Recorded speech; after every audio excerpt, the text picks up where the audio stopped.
This is an elective paper of the sixth semester, and the title of this paper is Urban Governance. So first we will talk about block 1, that is the urbanization and overview. The overview of what is actually urbanization, what are the important concepts involved in the urbanization, and what is the Constitutional Amendment Act of the urbanization. So the urban governance, we can say. So now in this block 1 of urbanization and overview, we will try to discuss 3 units. That is, unit 1 is the urban concept, unit 2, urbanization trends, global, national, and state. And in third topic, we will be discussing the constitution, that is the 74th Constitutional Amendment Act of 1992. So the first topic, what we'll be discussing today is the urban concept. Now, first, we will distinguish. Now, we have, every time we come across saying that the rural background, urban, rural, and urban. Now, what is the difference between the rural and urban? Rural areas or rural governance or urbanization or urban governance. The most important distinguishing characteristic between these two is rural means the village background. The village background or the place where we find the agricultural characteristics. The agricultural characteristics can be termed as the rural governance or rural background, and the urban governance and the or urban sector is the cities and towns where we don't find the agricultural characteristics.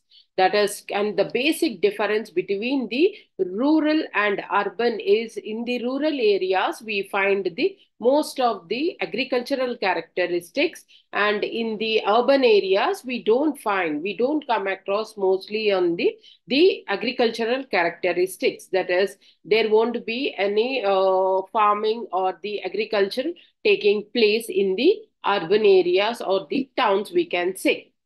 So this is the basic difference between the urban and rural. Now, when we talk about the urban concept, what is urban? The urbanization. As we all know, nowadays it is as a buzzword, we can say urban, urbanites, urbanization, urban phenomenon. So, urbanization is a global phenomenon because we come across this global concept in every country, everywhere we come across this urbanization. That is, so hence we can say that the urbanization is a global phenomenon. Global means everywhere. Everywhere we find urbanization or urban sector coming up. So the urbanization is the global phenomenon. Now, what is urbanization? Now, when we elaborate the concept of urbanization, we can say that urbanization refers to the population shift. Urbanization refers to the population shift from rural settlements where agriculture is a dominant economic activity to urban settlements where industrial, commercial, and service activities dominate. So what I told you, what I tried to explain you in simple terms, now we are elaborating that only. So now I'll expand these sentences and I will try to explain you what it is all about. So once again, I'll try to read the sentences. That is, urbanization refers to the population shift from from rural settlements where agriculture is dominant. As I told you that we find more of agriculture in the rural areas. So, and the most of the is this is dominant economic activity. That is, the farming or the agricultural practices, the produce or the productivity, what we get from the rural settlements, that is from the agricultural lands, it might be the rice or the pulses, vegetation, that is the fruits and vegetables, which are the most, the all everything, the economic activity. Economic activity means buying and selling of these pulses, rice, vegetables, and fruits, or all the other products which a common man needs. Is the buying of selling of these products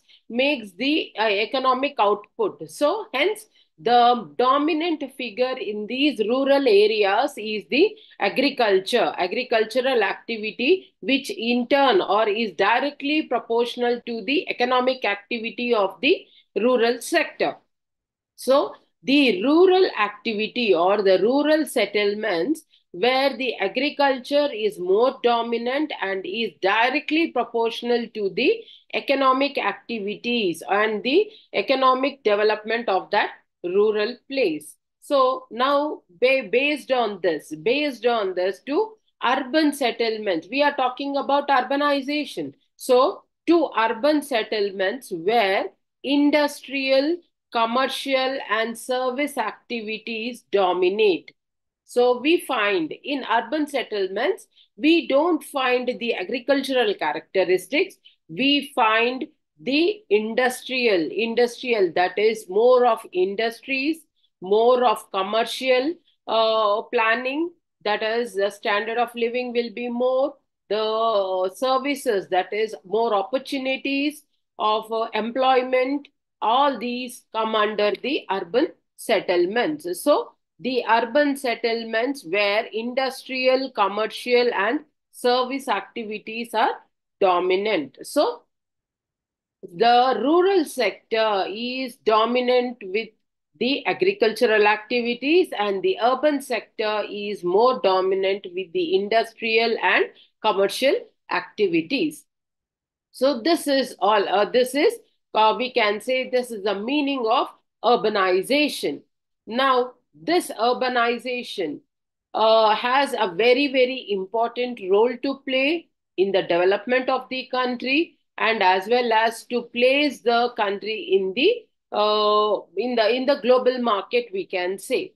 Now, in this global sector or in the urbanization, in the concept of urbanization, more of healthcare, housing, opportunities, and transportation play a very important role.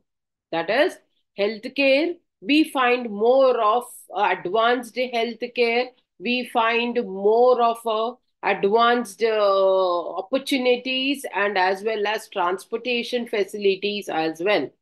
So, urbanization plays a very important role and has more of advanced or more of, we can say, advanced type of activities we come across in this urban sector.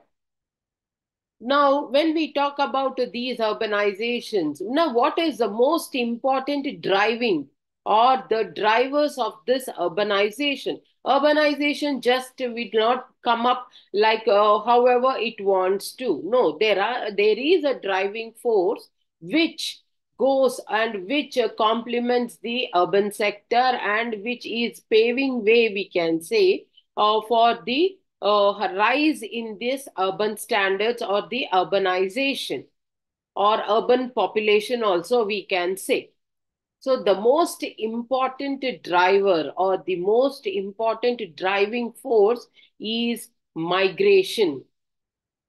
Migration, that is the most and more, we can say, acknowledged point where every person comes across, that is the word migration. Now, migration is the most important concept for rural unrest as well as urban unrest, I can say. Now, first I will talk about migration, then we will move on to what is urban and how it is related to urban unrest and rural unrest as well. Now, now what is migration? Migration is nothing but moving from one place to another in search of livelihood. the when a common man, when a person moves from one place to another place in search of livelihood, is termed as a migration. In simple terms, and into if we go deep into the term migration, we can say moving of people from the rural background or rural settlements to the urban settlements in search of livelihood. In search of livelihood can be termed as migration. Now, this migration plays a very, very important role and has been, we can say, the experts, the experts, the subject experts, the urbanized experts, or the social experts, or everybody come up with this the concept of migration.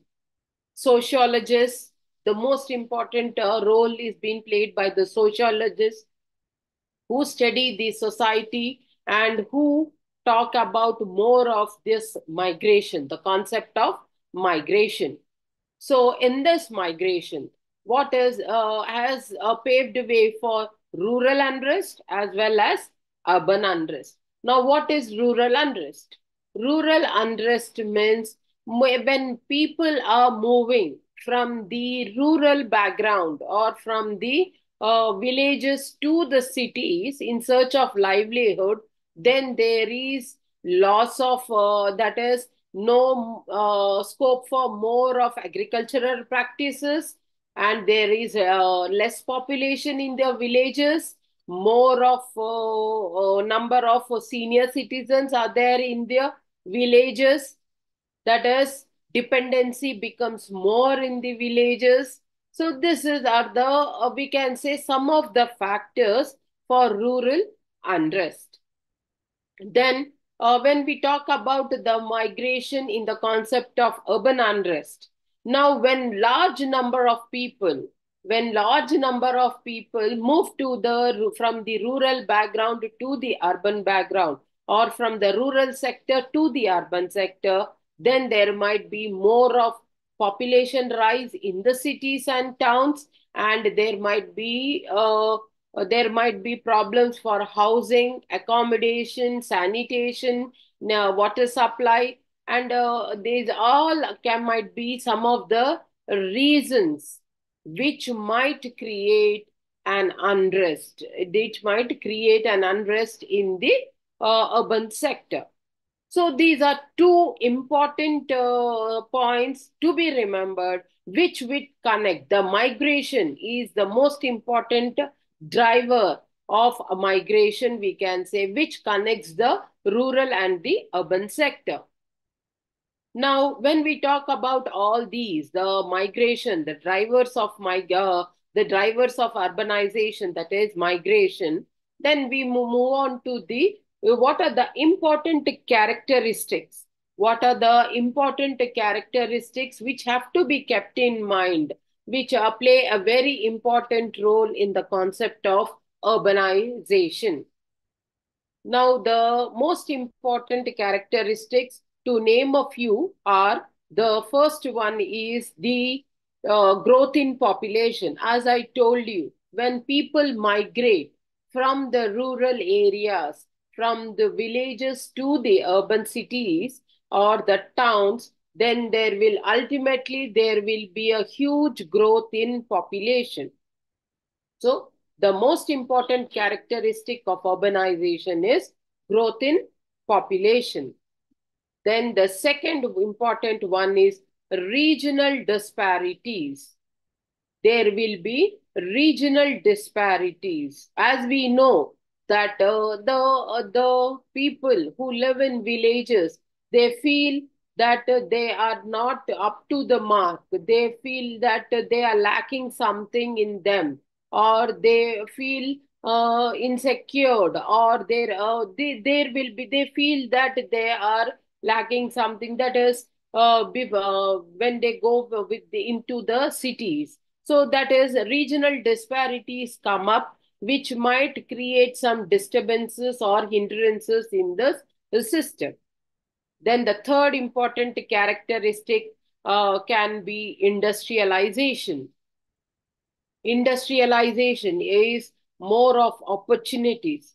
What is industrialization? Industrialization is opening for more of opportunities, more of employment, whereby going for where the huge factories for because ultimately the country has to develop. We all know that after independence and at the time of independence also, we know that the 80% of our economic support or the economic development was dependent on agriculture only. And we all know that agriculture is the backbone of the country like India, where more of agricultural practices are being done, and more of more of economic funding, that is more of we can say exports are being done on these vegetables or fruits, and the food grains are more are exported where into the to the international market, whereby getting more funds or more foreign exchange to the country on fund, we can say. So the industries also one of the characteristic feature where it helps the urbanization to go on. Now, when we talk about these characteristics, now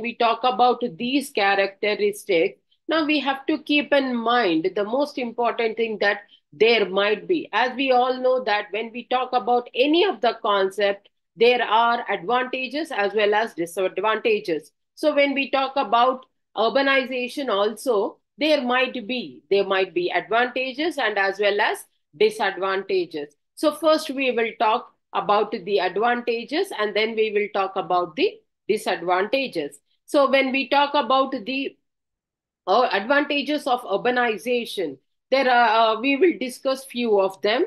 That is, the first one we can say better living standards. Better living standards, that is the in urban cities or in cities and towns, the people's standard of living will be different, cost of living will be different, because they are and the system also runs differently, because everybody will work in a time zone manner, in a scheduled manner, because they have to work in the time bound manner only. They cannot pass the time, and they have to work in a schedules though. So the living standards also will rise through this urbanization. Then the second important one is access to civic amenities. That is access to civic amenities. Now, civic amenities means the basic necessary things which the government or they provide to the common man. That is safe drinking water, better roads, better infrastructure, better or we can say water facilities, better sanitation, better lighting, all these are the basic civic amenities which we find in the urban sector, in the cities and towns compared to the villages. So this can be one of the most important advantage to settle in a city. Then the third important one we can say quality of academic institutions.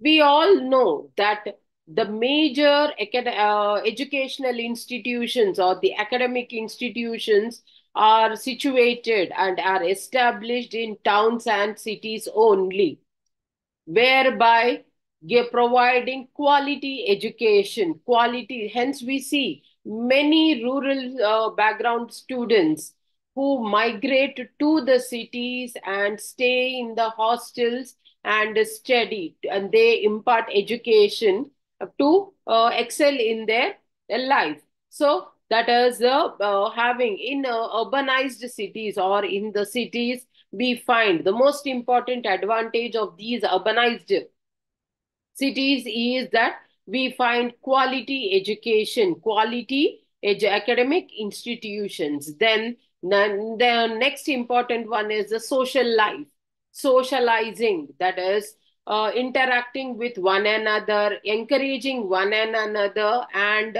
living up to the international standards, living up to the international standards, whereby meeting two ends meet, and we can say that whereby socializing, maintaining the public relations, how to interact with another person, how to manage funds in the system, everything, that is socializing, how we have the social and economic, and how to improve the social and economic standards of the family and individual, and how to relate us into the society. These are the important advantages, we can say, of the urbanization. Then we have the disadvantages as well. Now, what are the important disadvantages we come across in the urbanization? That is, the first one is poverty. When people migrate in search of livelihood, and when they don't get better opportunities, then they are thrown into poverty. Now, poverty, that is below poverty line, that is when a person cannot afford to get a 2 square meal in per day, or when he cannot afford to get calories of 2000 and above 2000 calories, then that person can be considered under the poverty line. So, this is the and the this will lead to, or if a person is unable to earn his livelihood and can address his basic facilities, basic amenities, then we can consider him as an below poverty person only. So this will, through migration, if a person is unable to get into the system, then he will be under poverty only. Now, true, the second important disadvantage is increase of slums. That is through poverty. When a person is unable to get more of standard of living, and he is not unable to get more of opportunities, employment opportunities, then he will adjust in a small place, whereby where no sanitation facilities, no better water facilities are available, no ventilation, no proper housing, in a small hut or in a small associated things, they live under a tree or like that, then, and in a clumsy way, then that can be termed as a slum. So where this places, these poverty will lead to the increase of slums, because as the population rises, there will be no place for more of people to adjust in the cities, so whereby leading to increase of slums. That is a second important disadvantage. Then the third important one is housing problems. As I told you, if there is no more scope for housing or building of houses, then it will lead to the slums only. So many people will adjust in a small hut, whereby creating housing problems. Then the last and most important one is unemployment. Unemployment. Now, presently also in India, we are facing a huge unemployment problem. Less opportunities, more people. So, with this, what is happening? It is leading to, now this unemployment is leading to another important disastrous thing or a disadvantageous thing, that is a rise in crimes. Because when the youth or when the people are unable to address their problems, address their livelihood problems, are unable to get 2 meals per day, then they are going for committing of crimes, which is leading to more, we can say, less of we can say they are coming down in the human standards. So these are the most important disadvantages of urbanization, we can say. So this is all about the first unit, that is urbanization, the urban concept. Now, in this urban concept, we have come across what is urbanization, what is actually the urban concept, and in that urbanization, then we have discussed the characteristics of urbanization. Then we have also discussed what are the advantages and disadvantages of urbanization.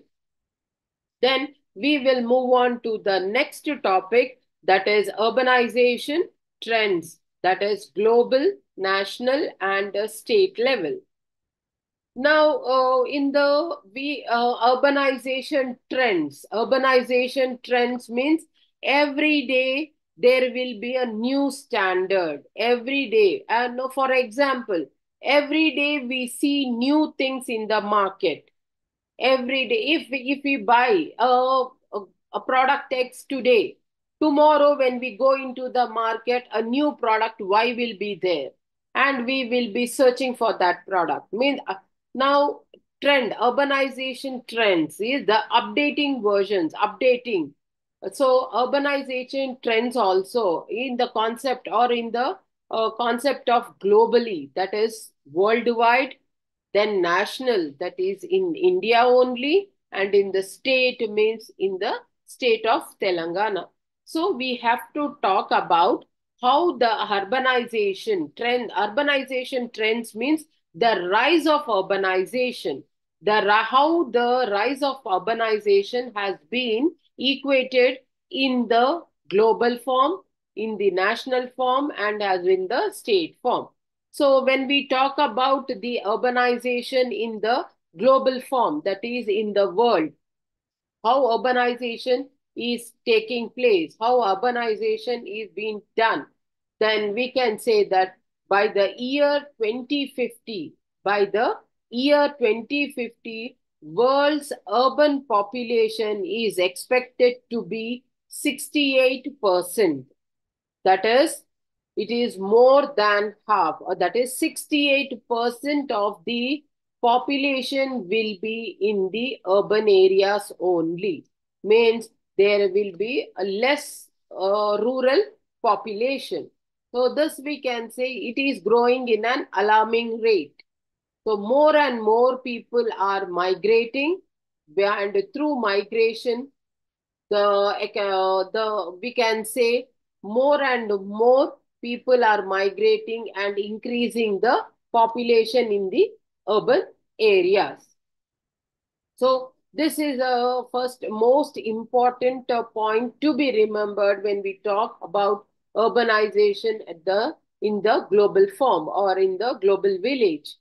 Then when we talk about the year 2050, then the world population by 2050, as I have given you the percentage, 68%.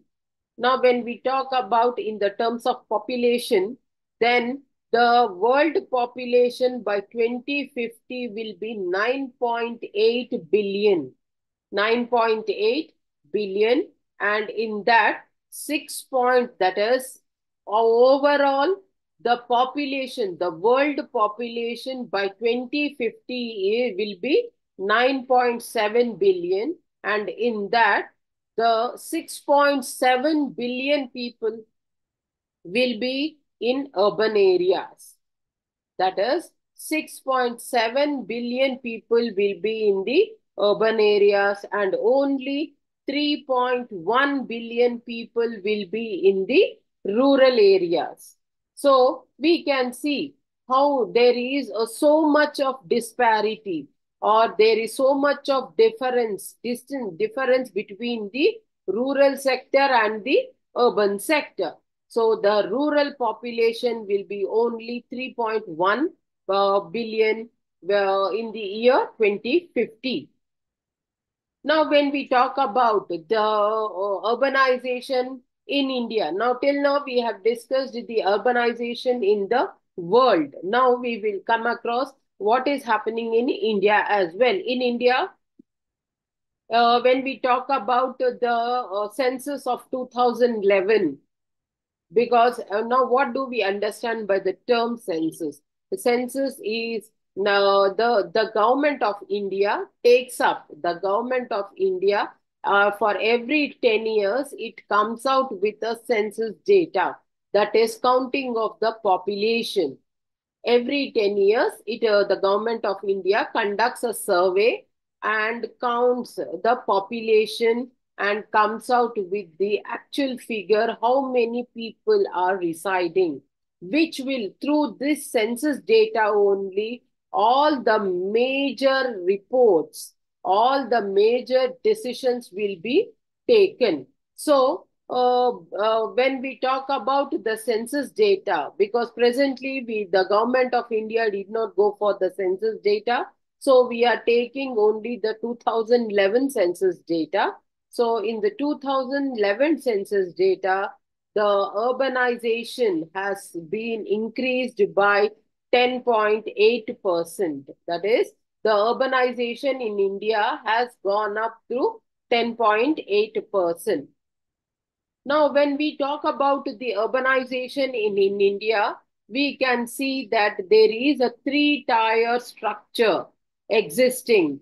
That is, three-tier structure existing in the districts. That is, we all know that the districts have the urbanization in the districts. That is, we find the municipalities, municipal corporations, and as well as the Nagar Panchayat. That before going to these the concepts of municipality, municipal corporations, we as I have talked, I'm talking about the three-tier structure. Three-tier structure is the central government, state government, and as well as the village government, or at the bottom level, local government, we can say.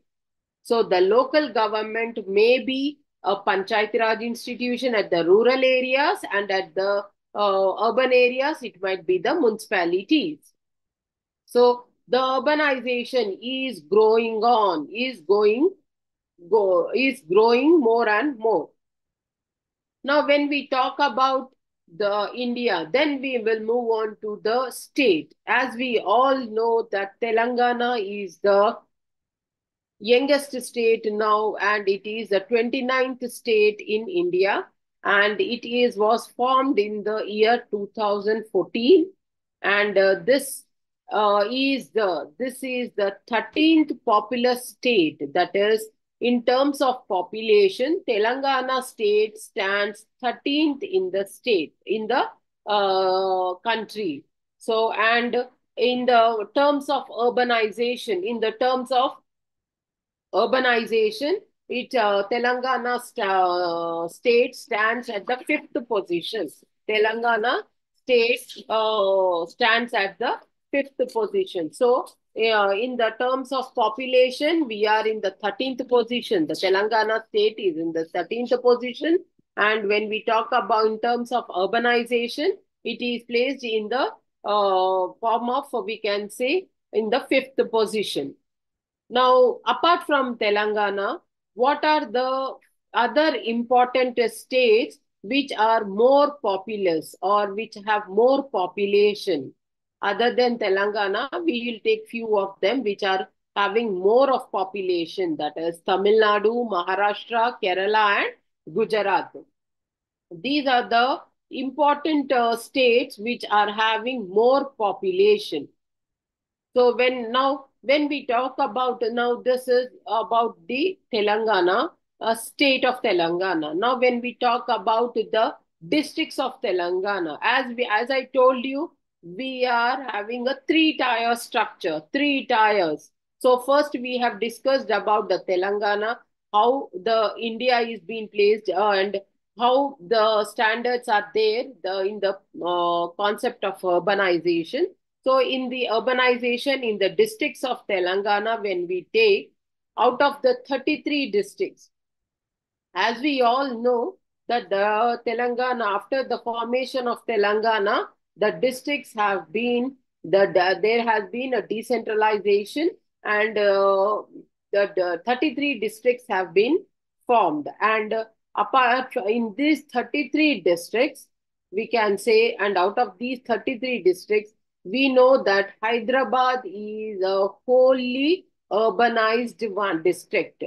The Hyderabad is a wholly, means overall, total Hyderabad is an urbanized one. No agricultural characteristics are being found in the district of Hyderabad. And after the Hyderabad city or the district of Hyderabad, the we can say Malkajgiri is followed by the Hyderabad district, where we mostly we don't find rural characteristics. That is a rural background. More of urbanization can be seen. So these are the two important districts where most of the urbanized population reside, or we can say more of population can be seen. Now, what do you mean by the term urbanites? Urbanites means the people who live in the urbanization or in the cities are termed as urbanites.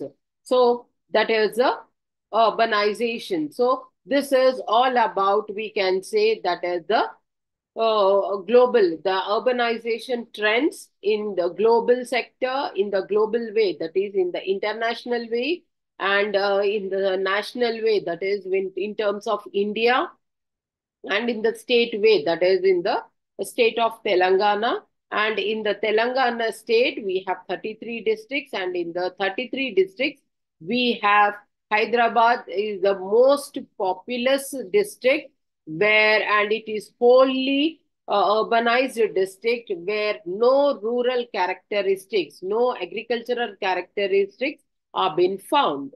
So later on, we will move on to the third unit, that is the Constitution, 74th Constitutional Amendment Act of 1992.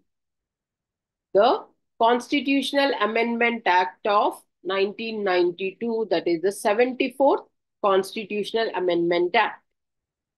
Now, when we talk about 74th, now previously we have 73rd Constitutional Amendment Act and 74th Constitutional Amendment Act. 73rd Constitutional Amendment Act relates to the formation of Panchayati Raj institutions at the village level. So, the 73rd Constitutional Amendment Act relates to the or for establish is the for the establishment of Panchayati Raj institutions in the village levels. That is the 73rd. Now, 74th is the 74th Constitutional Amendment Act is the formation of municipalities in the or we can say in the urban areas. So the establishment of municipalities in the urban areas. Now we will talk about these two amendment acts in an introduction. We'll give some introduction to this amendment acts. Now there were two bills being placed relating to Panchayati Raj institutions and municipalities were introduced in the parliament, that is in the Lok Sabha in 1989. So in 1989, two bills were being placed in the parliament. Later on, it did not pass. It means in the year 1989, it did not get the approval of the parliament. Hence, again, it was passed in the year, and it was placed in the parliament in the year 1991 September, and it was again introduced, and later this bill was passed in the Lok Sabha on December 1992. Means after it was placed in the parliament in the year September 1991, and later on this bill was passed in the after thorough consultations, after thorough requisitions, we can say, this bill was been passed in the Lok Sabha on December 22, 1992, and it received. Now we all know that after when a bill is being passed in the Lok Sabha and then it is uh, being placed in the Rajya Sabha as well, and when it is being passed in the Rajya Sabha also, it will be passed to the, or it will be received by the president for his consent. So after the consent of the president only, we can say the bill will become an act. So in the year 1992, when it was being passed in the parliament, it was being received the consent of the president of India on April 20, 1993. So in the year 1993, April 20th, this bill got its consent from the president of India, and it came into effect from June 1st, 1993. So the bill was passed in the year 1992, and it we can say it got its consent from the president in the year 1993 April, and it came into effect from June 1st, 1993. Means it was being implemented. It was being, this 74th Constitutional Amendment Act was implemented from the year 1993, June 1st. So there are, as we all know, that now what is this act? That is the 74th Constitutional Amendment Act explains us the establishment of municipalities, the establishment of municipalities in the urban areas. Now we come across the term ULBs as well. ULBs means urban local bodies. The urban local bodies. Now, what are the important provisions of this? Now, we have some provisions to be seen in this. The important provisions of this are the 74th Constitutional Amendment Act has the provisions, and as well as it has the 12th schedule. 12th schedule means the functions which are to be performed by the under this act. So what are the important provisions of this act? So the important provisions, to name a few, the first one is the Constitution of Municipalities. How the Constitution of Municipalities means, as I told you, this 74th Act is all about the constituting of municipalities. Now, the word only municipalities will not do all the things. So now the municipalities have to be divided, and there should be some parameters. Based on those parameters only, these municipalities have to be divided. So for that, the Constitution of Municipalities comes under three headings, that is divided into three.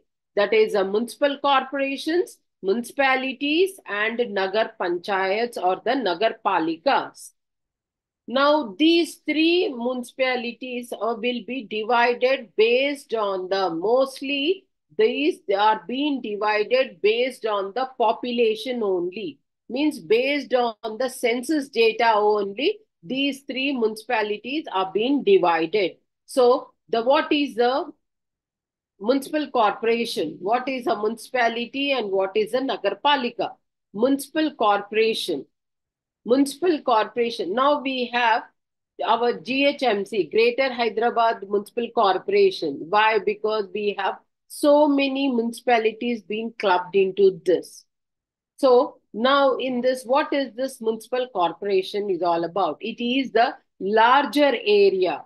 The municipal corporation is a larger area which have a huge population, and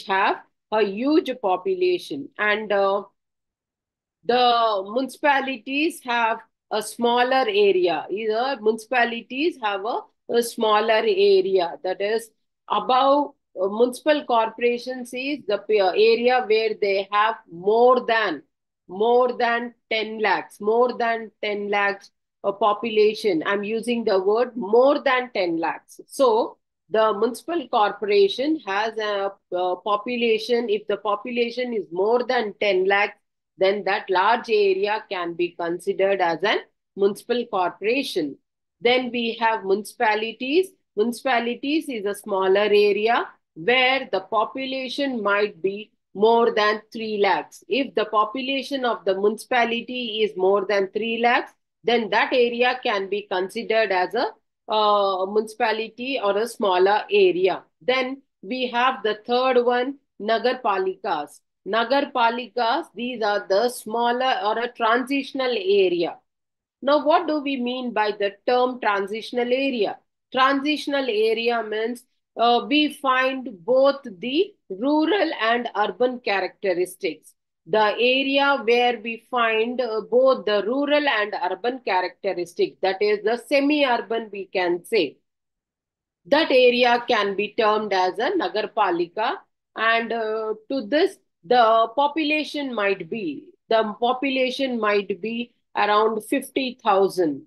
So the population which is around 50,000, that area can be termed as a nagarpalika. So this is the first and foremost important provision of the Constitution of Municipalities in the 74th Constitutional Amendment Act.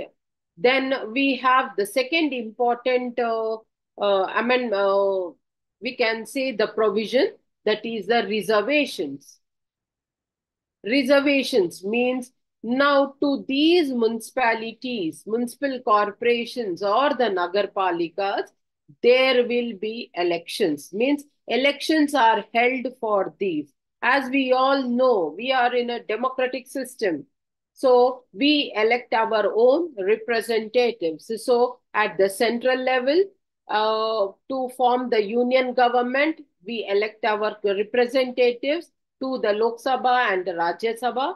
And at the same, like at the state level also, we elect our public representatives through elections, and they to the state assembly. And at the lower level, now I have told you that there is a three-tier structure. So in the at the ground level, at the third level, we have the district level or the municipalities or the panchayats and the rural level, and the municipalities at the urban level. So in this urban level, these municipalities have to, when they, and in these municipalities also elections are being held, and they elect their corporators, ward members, and the mayor and the deputy mayors.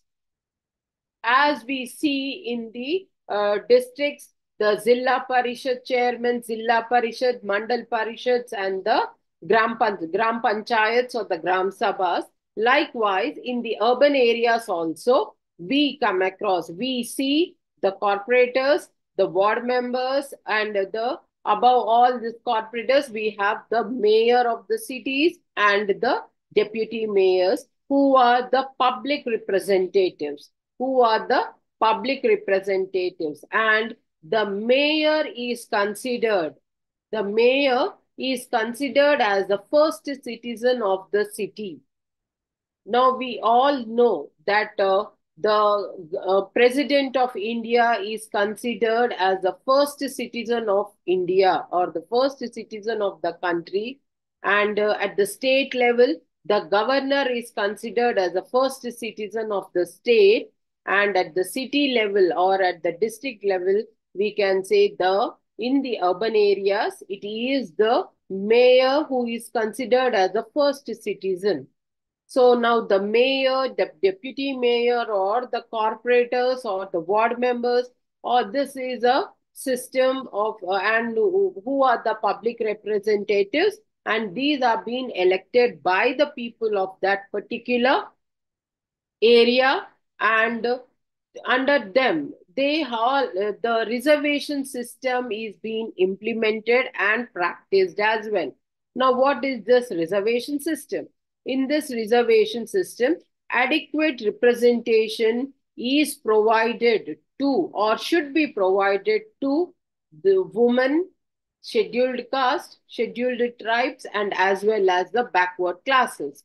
So there should be an adequate representation. I'm using the word adequate. Adequate means the based on their population, the seats should be given to them or allotted to them. So based on their population, the seats should be allotted to them or reserved to them. So the reservation of seats is a very, very important provision in the 74th Constitutional Amendment Act.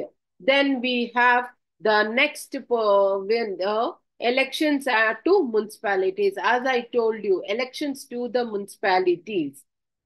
Now, the elections to the municipalities will also be conducted by the State Election Commission through a notification and through the elections only, through because the people will elect the ward members and they will elect their ward members, and from there the corporators, like that the system will run. So elections are being conducted to these municipalities by the State Election Commission.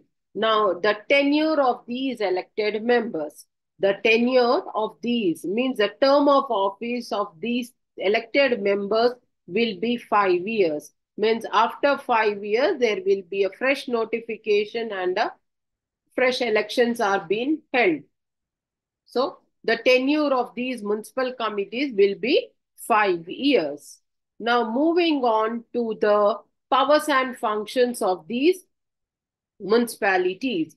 Now, as I told you, these functions can be stated under the 12th schedule of the Constitutional Amendment Act. So what are the important functions of this act?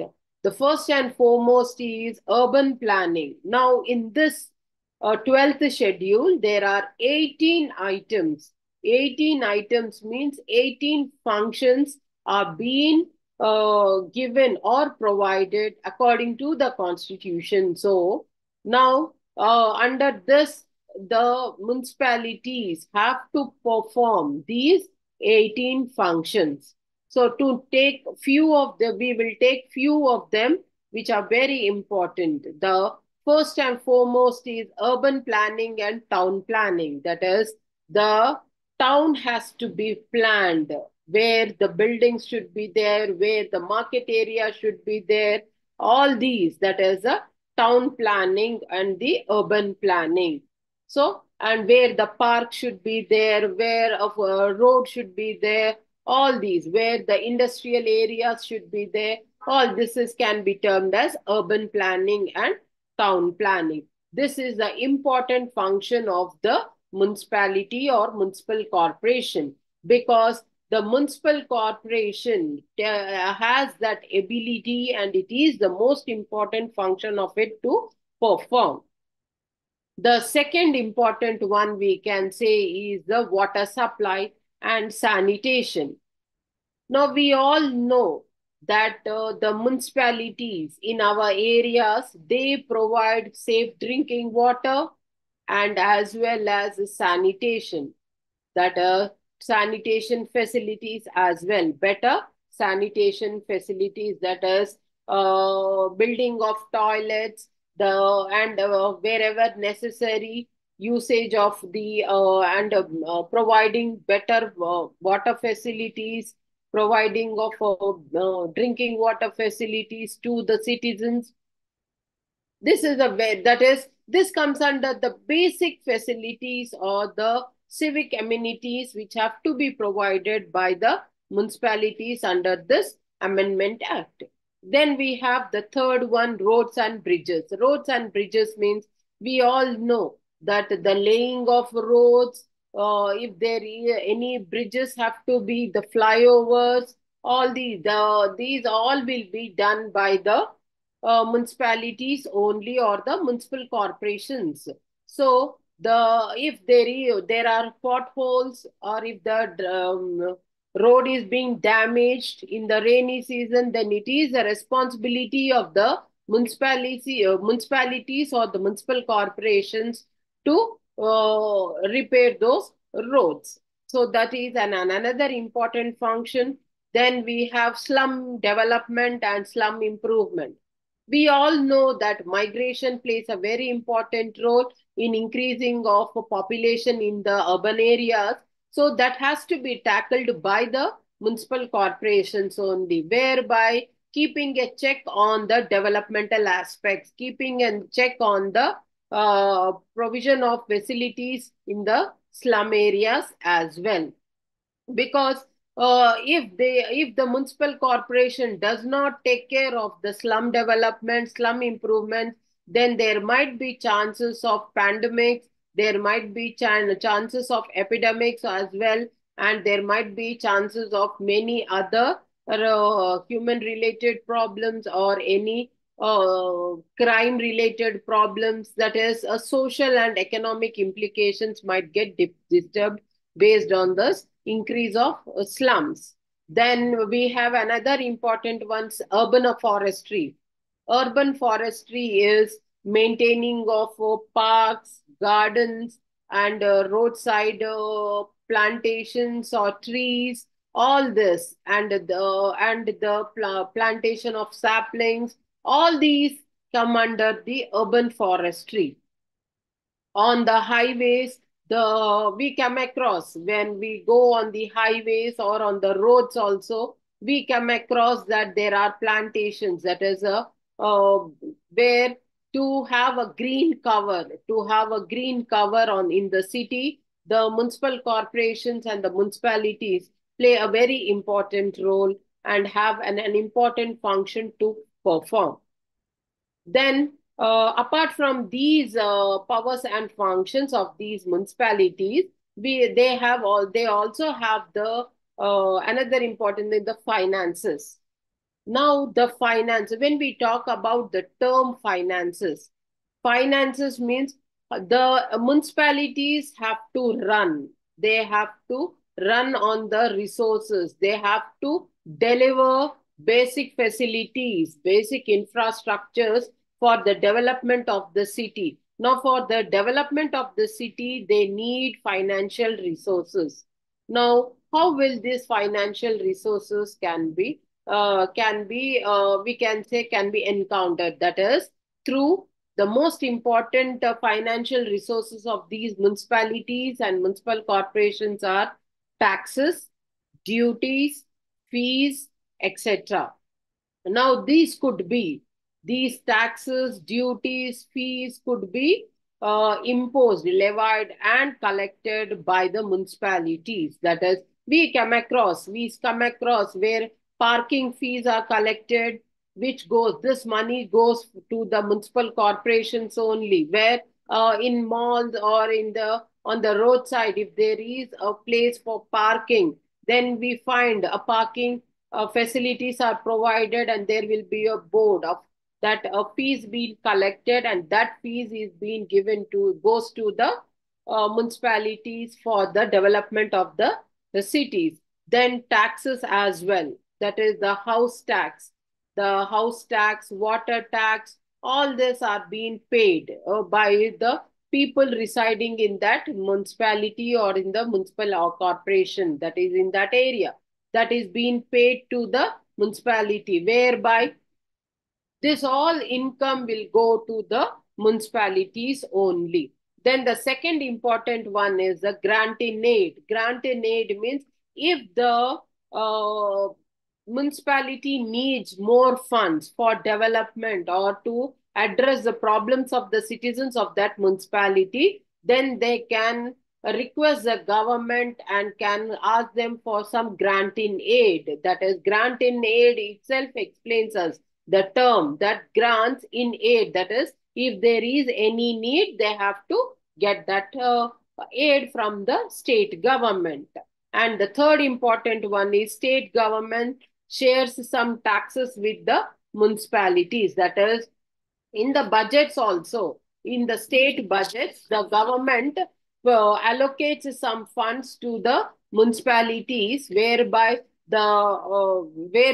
helping the municipalities to overcome the burden of development and in the burden of giving or providing basic facilities to the uh, citizens of that municipality or municipal corporations. So now, when we talk about all these, we can say, there are ward committees. Now, what do we mean by the term ward committee? Article 243S of 1 of the Indian Constitution provides for the constitution of ward committees consisting of one or more wards in ULBs with a population of 3 lakhs or more. That is, if an area has more than 3 lakhs of population, that area has to be considered as an ward committee. As I told you, this can be done in an municipality or an municipal corporations. So the municipal corporations, ward committees, now these ward committees, they look after that particular area. This can be termed as a decentralized system, whereby taking care of the that particular area, giving more scope for development. Taking care of that particular area in turn will give more scope for development as well. Likewise, we come across district planning committees and metropolitan planning committees also. Now, the district planning committees, we see them in municipal bodies where the discharge of these functions come up. That is, in municipal body, that is in the city, in the districts, we see towns, small towns, where this district planning committees work. Compare this is, we can say that the whereby these committees form into groups or the committees and take care of the all the developmental activities, what all to be done to that particular towns or small cities. Then we have the metropolitan planning committee as well. Now, metropolitan as a name. Now we have metropolitan cities, that is Kolkata, Mumbai, Chennai, all these, Bangalore, all these are the metropolitan cities, means these are the